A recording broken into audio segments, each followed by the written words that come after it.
Bhadra-ki, Sita Gaura Premanandi. Oh, glory to Sanghamani, so glory to Sri Guru and Sri Guru. Jaya Jaya Sri Caitanya, Jaya Nityananda.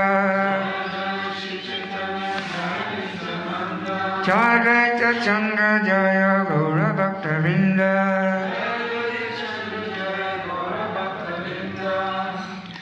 Today we're celebrating a very auspicious occasion, which is the Ratha-yatra festival. So today we might have a little talk about that Ratha-yatra festival.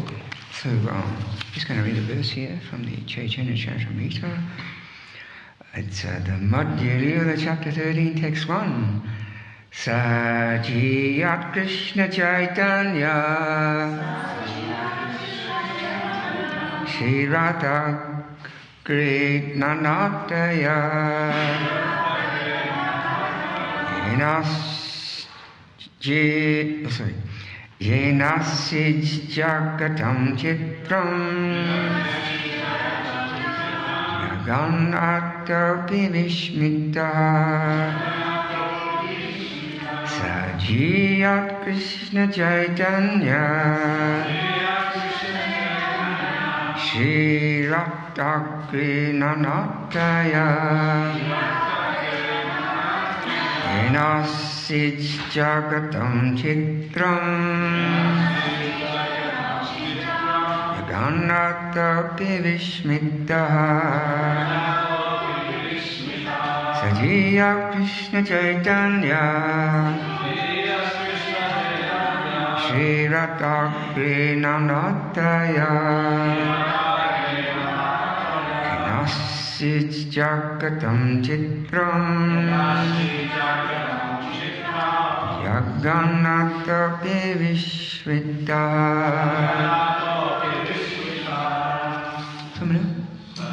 Sajiyat Krishna Caitanya, Sajiyat Krishna Caitanya,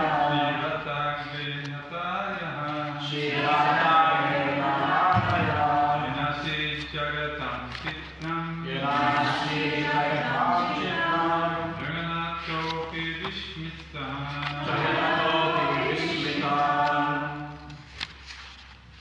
Sajiyat Krishna Caitanya, Sajiyat Krishna Caitanya, Shri Ratha-yatra Nanataya, Yenasij Jagatam Chitram, Jagannatha Pivishmita, Sajiyat Krishna Caitanya, Sajiyat Krishna Caitanya, Shri Ratha-yatra Nanataya, Shri Ratha-yatra Yenasij Jagatam Chitram, Yenasij Jagatam Chitram,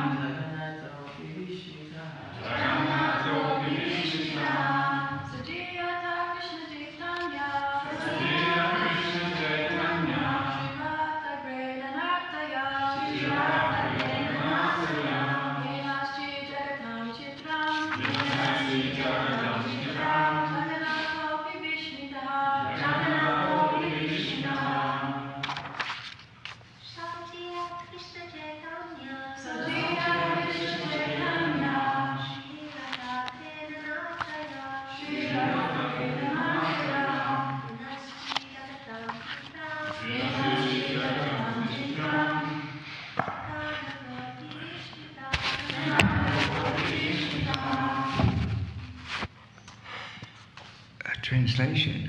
May the Supreme Personality of Godhead, Sri Caitanya, Sri Krishna Caitanya, who danced in front of the car of Sri Jagannath, be all glorified. By seeing his dancing, not only was the whole universe held in wonder, but Lord Jagannath himself became very much astonished. There's no purport there. So this Ratha-yatra festival, or sometimes known as the Festival of the Chariots, very colourful, most colourful festival of the year. And Jagannath festivals have a very special flavour actually, and they draw large crowds of people. all over the world.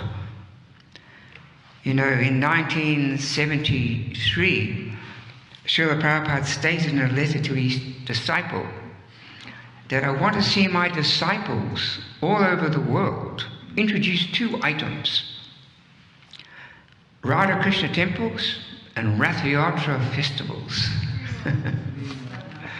So we know that even as a very young boy, Srila Prabhupada, he first celebrated the Ratha-yatra in Calcutta, and he became inspired at a very young age, like 5 years old, to have his own cart, to perform his own Ratha-yatra festival.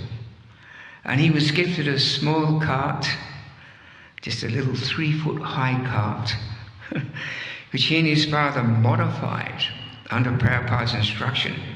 Prabhupada was very adamant, even at a 5-year-old boy, that the cart must resemble a traditional Ratha-yatra cart of Ratha-yatra, with all the different pillars and canopies.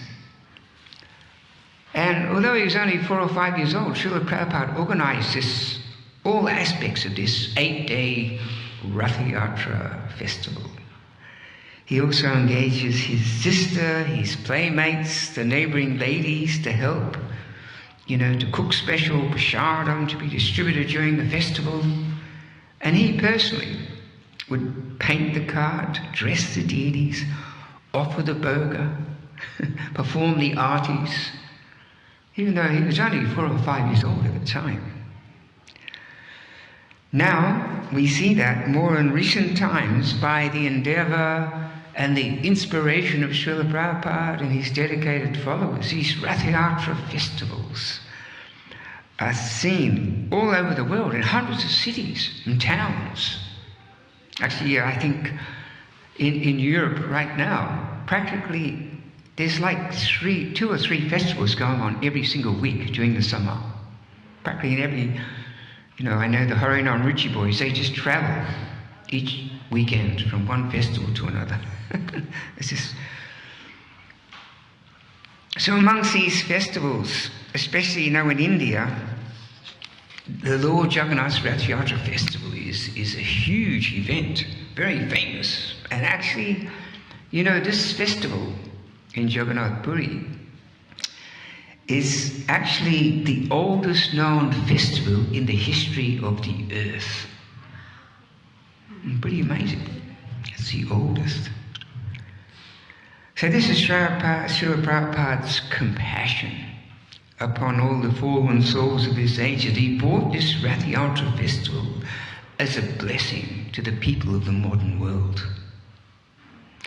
The Padma Purana tells us that if someone just sees Lord Jagannath on his cart, on his rath, riding on his cart, they will not have to take birth again in this material world.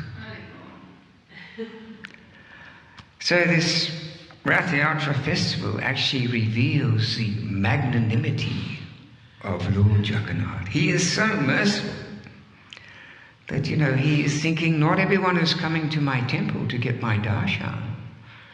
Therefore I shall go out on my rath, on my Ratha-yatra cart, and give my darshan and my blessings to one and all.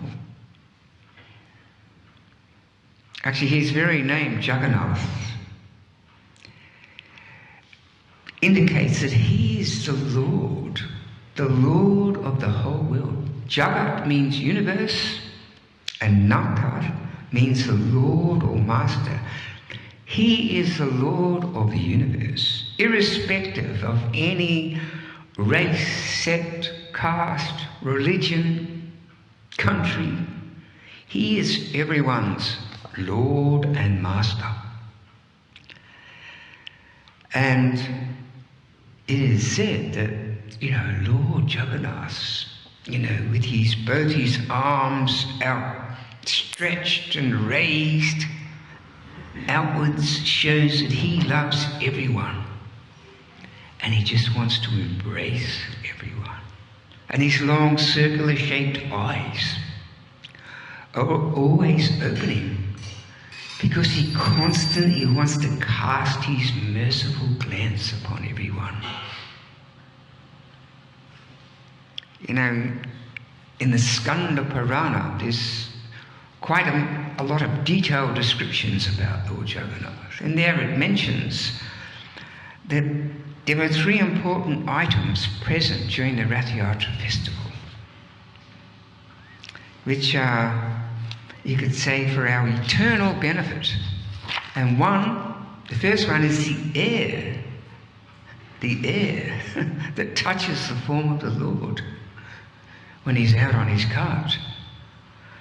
The second is his merciful glance upon everyone.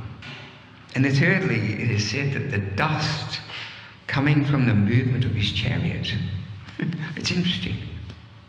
Firstly, we have the air. You know, the air, after touching the form of Lord Jagannath, enters into the body of all the people at the festival through their noses and purifies them of all their sinful reactions from their previous lives. The second is receiving the merciful glance of the Lord. Everyone, just by being in that festival, is receiving, Lord, you know, we hear that, like when Krishna lifted Govardhana Hill, there was thousands of his devotees there under the hill. But Krishna is a special name. I'm not sure what the name is, but even though he was standing holding that hill, everyone felt, those thousands of devotees felt that Krishna was personally looking at them. Similarly, Lord Jagannath's on his cart and he's receiving, every single person in the festival is receiving his special glance. And by that glance, they become purified externally and also internally. And also dust. We don't see so much dust here on the road, but I suppose in Jagannath Puri, in India, there's a lot of dust. And, you know, the dust swirls around, it covers the bodies of the worshippers and purifies them. In this way, the Lord's compassion and mercy increases so much more when he leaves his altar and goes out on his Ratha-yatra cart. You know, Srila Prabhupada explained that in one lecture how Sri Krishna may be seen in other deity forms, but the charming beauty of Lord Jagannath, that charming beauty is unique. And why is it unique? It is because by merely one glance from Jagannath frees one from the miseries and grants the ultimate perfection of life, liberation from the cycle of birth and death. Actually, Jamananda Maharaj was telling us, they asked Prabhupada, actually, how is that? How is it one gets liberation just by seeing Jagannath? It's amazing. I mean, even my mother, she just happened to be down at Broadbeach like 30 years ago, and she saw Lord Jagannath on the card, and she still remembers it. 30 years later, sometimes she asks me about it. I'm at that festival, you know. It's amazing. So they asked Prabhupada, how is it? Prabhupada explained at the moment of death, what happens at the moment of death is that all your life's experiences, they start flashing before you in your mind. Then just before you die, what happens? A picture of Jagannath comes up in your mind. You see Jagannath and you attain liberation. But Srila Prabhupada also noted, this shouldn't mean because I've seen Jagannath, my liberation is guaranteed, then I can just go out and do any kind of nonsense. Prabhupada said, this will not grant you liberation. You've seen Jagannath, your sinful reactions are neutralized, but don't commit them again. and this way make spiritual progress.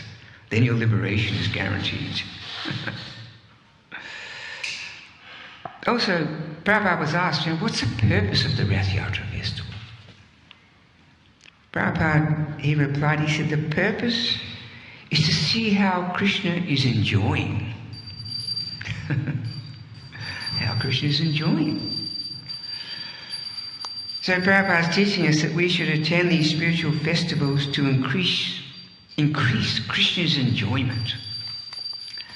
And, by serving the Lord and his devotees enthusiastically, singing and dancing and cooking the prasadam and making all the different arrangements for decorating the cart and the temple and all these activities are for Krishna's pleasure.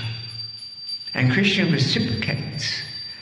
This loving reciprocation brings Krishna so much pleasure. Now, just as you may enjoy being swept off your feet by one who truly loves you, similarly Krishna enjoys being overwhelmed by the love of each of his sincere, pure-hearted devotees when they're performing their loving devotional service. So although Krishna, we know his name, one of the name of Krishna is Atmaram, he doesn't need anything. He doesn't need anything. He's completely self-satisfied. He doesn't need anyone or anything. But it's said that still he longs for our love and devotion. And the more we sincerely serve him, the more he appreciates that service. And he reciprocates, because he in turn blesses us with so much inner happiness, inner peace, spiritual realization, advancement. And he allows us to enter into a very personal, loving relationship with him and experience his intimate and eternal friendship. So, we're reading this verse about Lord Caitanya. It was Lord Caitanya who taught us, you could say, the special significance of the Ratha-yatra festival. How it's not simply a preaching event for us to involve non-devotees in Krishna's wonderful pastimes. But it's a medium for us Vaishnava devotees to be absorbed in the mood of the Brajvasis, to taste what it means to be separated from Krishna. We hear about these very exalted devotees. They experience this mood of separation. It's supposed to be the highest devotional condition bestowed by Krishna himself upon those devotees who had the highest qualifications. But they asked Prabhupada, should we also, even though we're not so exalted, should we also feel separation from Krishna? And Prabhupada said yes, actually. Because Krishna, he's so far, far away in Goloka Vrindavan. And we are way, way down here on little planet Earth. But we want to be with him in Goloka Vrindavan. Therefore we should feel separation from him. We should feel that separation. We know that when Krishna was just a young boy, he left Vrindavan, he went to Mathura, then he went to Mathura, then he went to Dwarka and became king of the Yadus. Thus it is said he was not visible to the Brajavasis for 100 years. Therefore, all these devotees in Vrindavan, Radharani, Nanda Maharaj, the cowherd girls, the cowherd boys, the cows, the calves, all living entities that lived in Vrindavan, were feeling these extreme pangs of separation from Krishna because they just loved him so much. And Prabhupada said the only business of those Brajvasis was to simply think of Krishna and cry. So this devotional service in separation, it represents, as I said, the pinnacle of devotion. Now, although Krishna was externally not visible to them, although Krishna never leaves Vrindavan, he cannot live there because of the love of his devotees. But still, because although he was not personally present by his mystic power, potency, he was internally present in their hearts. And they were experiencing this incredible ecstasy and happiness. But occasionally they would go and visit Krishna, sometimes at Kurukshetra, and they would plead with Krishna, "Oh Krishna, this place is nothing like the beautiful pasturing grounds of Vrindavan. We are surrounded by cows and cowherd boys, where you wear a peacock feather, play beautiful tunes on your flute, play with your friends along the banks of the Jamuna. Therefore, don't stay here. Don't stay here in Kurukshetra. Come back to Vrindavan. Come back with us. We have come such a long distance to see you. Please come back to Vrindavan." So in the same way, we've also been away from Krishna for so many lifetimes. Maybe thousands of lifetimes. In such a long, long time. So we want to bring Krishna back to reside upon the golden throne within our hearts. But in order to receive Krishna in our hearts must be pure. They must be pure. And therefore we need to purify and cleanse our hearts. And Lord Caitanya has given us the best process for doing that. It's the chanting of this Hare Krishna Maha Mantra, which will purify our hearts and naturally awaken our love for Krishna. So anyone who is fortunate enough to take up this bhakti yoga process under the guidance of a bona fide spiritual master can easily attain perfection in this very lifetime. This is the significance of Ratha-yatra, whereby the eager devotees in the mood of the Vrajvasis are begging the Lord, come back to Vrindavan, as they're pulling the cart. So we can also remember that today, when we're pulling the cart, we're in that mood of pulling Krishna back to Vrindavan, pulling Krishna back to residing within the golden throne within our hearts.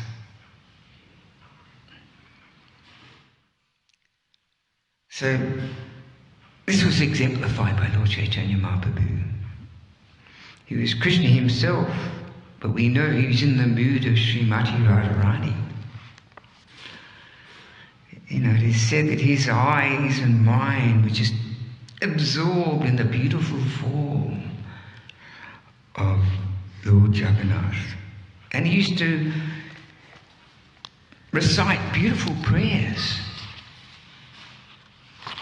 during the Ratha-yatra festival and at other times and especially during this Ratha-yatra festival, he would recite special prayers with his arms upraised towards Jagannath, expressing his divine love, beckoning him to return to Vrindavan, where everyone was missing him so much. He's in the mood of Srimati Radharani. So it is said, Lord Jagannath, he is not just a wooden form of the Lord, but he is Shyama Sundara, Krishna himself.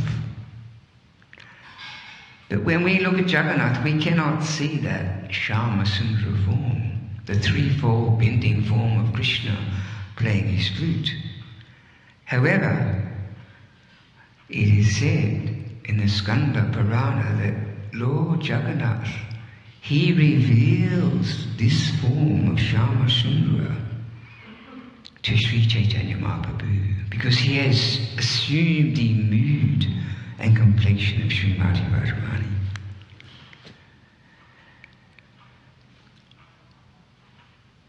So actually it is said in Jagannath Puri, there's two crying forms of the Lord. Lord Jagannath is crying in the mood of Krishna, is crying for Radharani, and Lord Caitanya is in the mood of Radharani crying for Krishna. So Sanatana Goswami, he declared that Lord Jagannath, he's not just a lifeless log. He only pretends to be. Sometimes he jokes and enjoys special loving pastimes with his dear servants.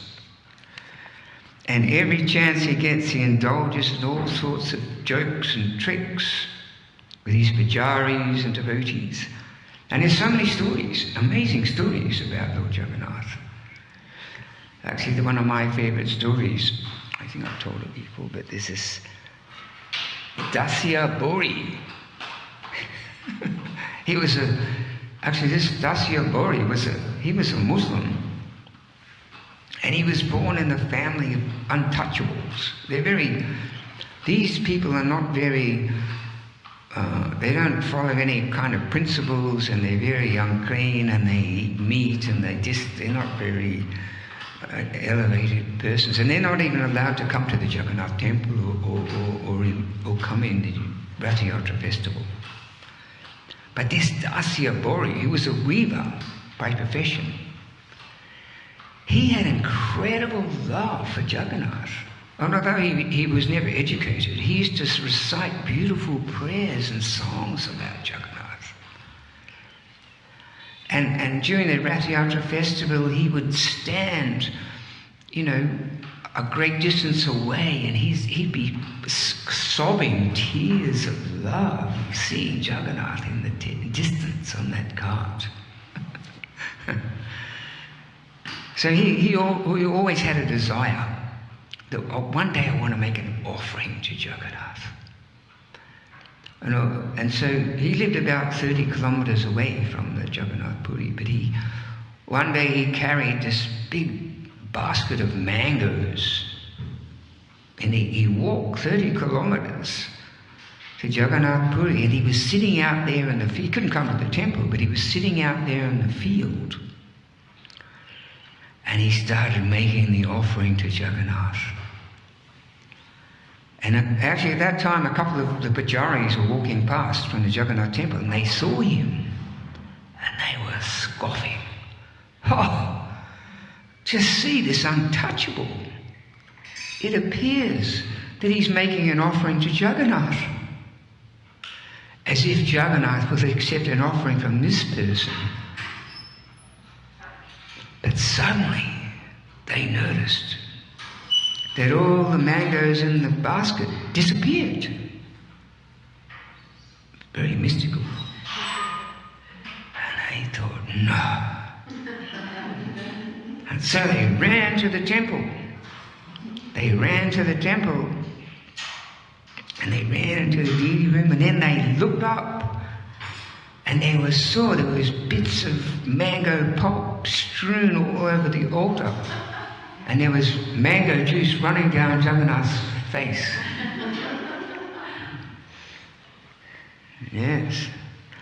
And there's many pastimes like that, Lord Jagannath. So, we know from the authentic Vedic literatures and genuine spiritual authorities tell us that the deity worship of Lord Jagannath, Radha and Krishna, Gaunitai, Krishna Balaram, are in fact bona fide worship of the Lord in his original transcendental form. Many people, they think, they're not sure about this, whether the deity is actually just a representative of Krishna, or Krishna's actually really there.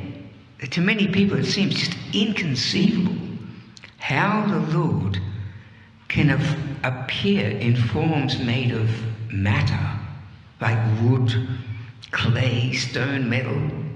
How is it possible?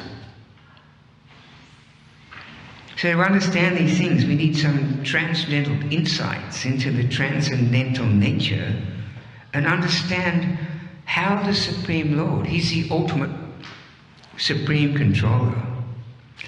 And because he's the supreme controller, he is a controller of both spiritual and material energy. So therefore he can easily convert these energies by his will. He can convert material energy into spiritual energy. He can do this because he's the supreme controller. And because he's the supreme Lord, who can restrict him in coming in whatever form he likes? This means that he can appear in this world in forms made of material elements, such as the form of Jagannath, and accept our loving devotional service. Just as he appears in different ages and different incarnations, he also appears in his archer incarnations. And at the time of installation, they have these very elaborate installation processes. The Lord is welcomed into these forms. He can do this because he's a supreme controller. He's the Lord. He's not restricted in any way. So we know 2 weeks before the Ratha-yatra festival, the Jagannath, Baladev and Subhadra, they take their public bath on the appearance day of Lord Jagannath. And then they perform their pastimes. They catch the cold and fever due to exposure to the cold breeze. Then their lordships are taken into seclusion for 15 days, where they remain away from the devotees, and they're just to enhance, it is said, it's a pastime of the Lord, just to enhance the devotees' feelings of love in separation. And during that seclusion time, they're offered different medicines like juices and ginger drinks and herbal teas. And after this time, they reappear, traditionally, before their loving devotees. And of course, places like Jagannath Puri, where Jagannath worship is the center of attention, all the devotees are so anxious to get their transcendental darshan after missing them for so long. And this day, when they reappear a day before Ratha-yatra, it's called the Nava-yovana, the day of fresh youthfulness. And actually during that time, in Jagannath Puri, when they're in seclusion, they get repainted, and then they dress up in their finest clothes, new costumes.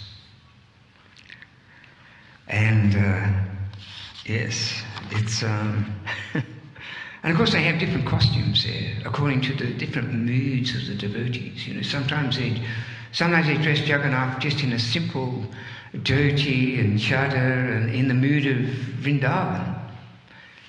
And sometimes he's dressed in his royal opulence in the mood of Dwarka, where he's wearing a garment which is made of like 1 ton of pure gold.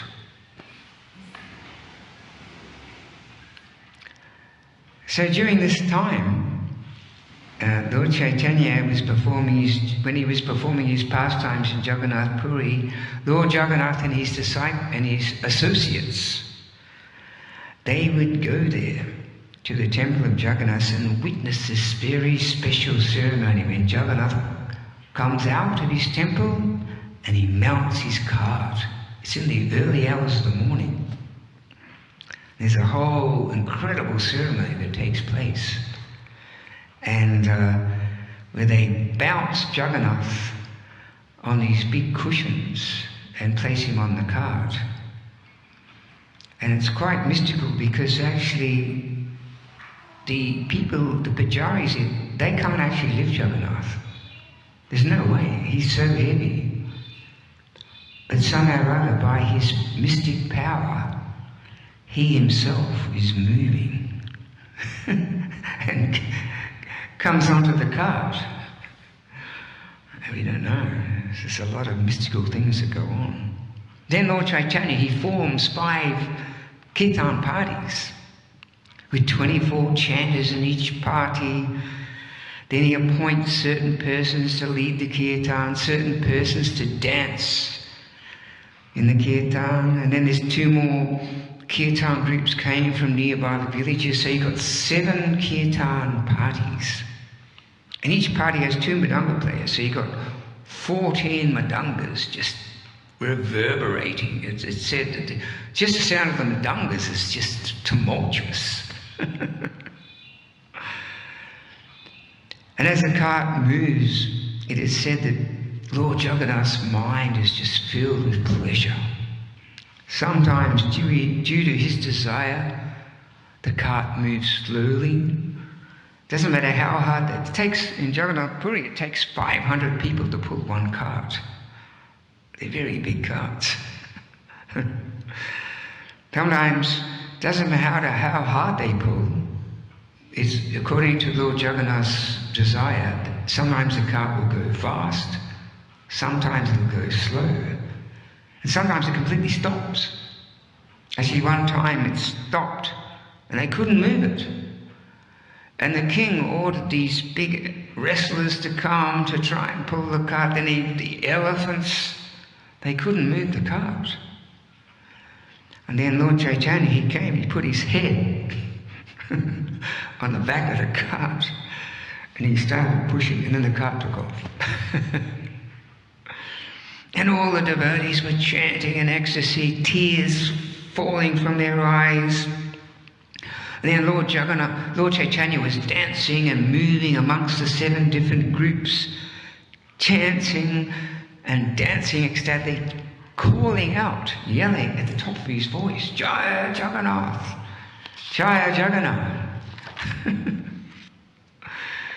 Then actually, the Chaitanya Caritamrita explains, he mystically, by his mystic power, he simultaneously appeared, performing pastimes in all 7 groups at the same time.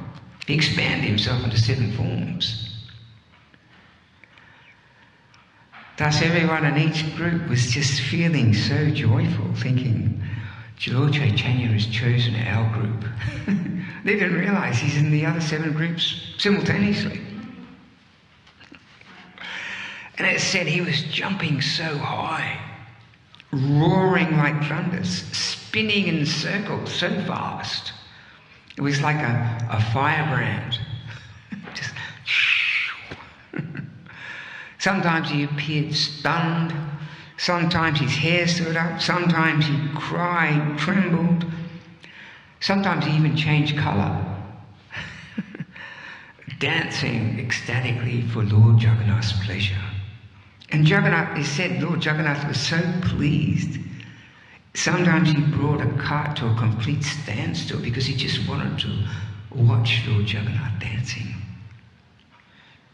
And also Baladev Subhadra were smiling radiantly, feeling so much joy seeing Lord Jagannath dancing, Lord Chaitanya dancing ecstatically, expressing his divine love for Krishna. He was in the mood of the Radha Bhav, beckoning the Lord, please come back to Vrindavan. And reunite with his loving devotees who miss him so much. Yes, it's amazing. Actually, in this, we know that Lord Jagannath, he appeared. You know, it's like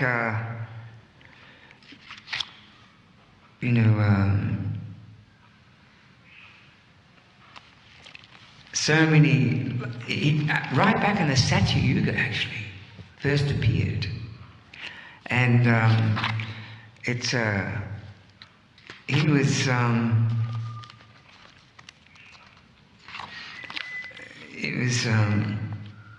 I just recall in history, what happened in history, modern day history. Although he appeared like, I think it was, I can't remember how long ago, but it was millions of years ago in the Satya Yuga, the very first age. But in modern history, in 1078, a Jagannath worship, they recall in history, it flourished for 533 years.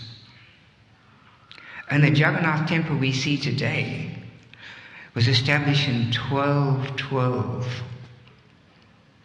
And it was during this period in 1486 that Lord Caitanya appeared and performed these pastimes of Jagannath.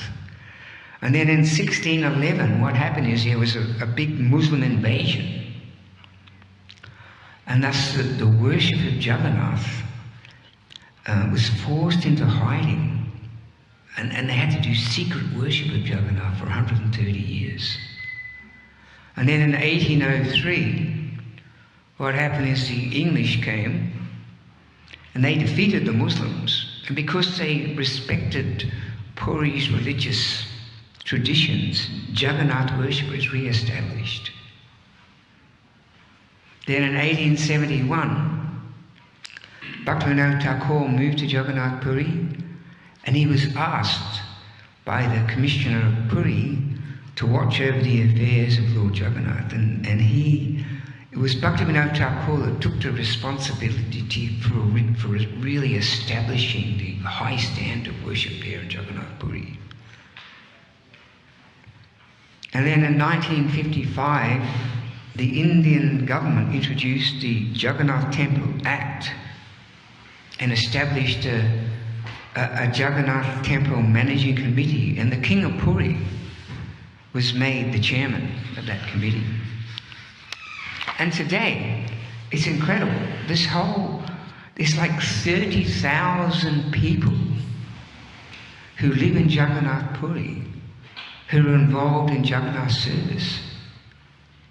Amazing. There's administration, there's security, cleaning, sewing, making garlands, growing flowers, growing vegetables, growing grains, bringing milk, making clay pots, building and painting the carts, worshipping the deities, cooking, kitchen hands. It's like 30,000 people there whose have these daily services of just involved. It's like a whole culture of generations of families who develop this mood of loving devotional service towards Jagannath, Baladev and Subhadra from the beginning of their lives. And the children are trained up to carry on their family services of Lord Jagannath. Some people, they're taught from a very young age. They start learning how to build the carts. Some are growing vegetables. And in the kitchen, there's like 1,000 men working daily, with 500 executive chefs cooking on 752 burners, busily preparing 56 special dishes daily for the pleasure of Lord Jagannath. And they feed up to 10,000 people daily. And on festival days, 25,000 people they feed. Can you imagine that? Yes. So, Srila Prabhupada, he was such a great devotee of Lord Jagannath. And as I said, from an early age, as a young boy, he performed his Ratha-yatra, he organised his very special festival, and then later in life, when he came to the West, he spread this culture of Jagannath and Ratha-yatra all over the world. It's amazing. I think that Srila Prabhupada did that. And now we see there's hundreds and hundreds of festivals going on. I'll just read this verse again. May the Supreme Personality of Godhead, Sri Krishna Caitanya, who danced in front of the car of Lord Jagannath, be all glorified. By seeing his dancing, not only was the whole universe held in wonder, but Lord Jagannath himself became very much astonished. Anyone like to ask anything or ask any questions? Jai Shri Jagannath Baladev Subhadra ki, Srila Prabhupada ki. Ratha-yatra ki.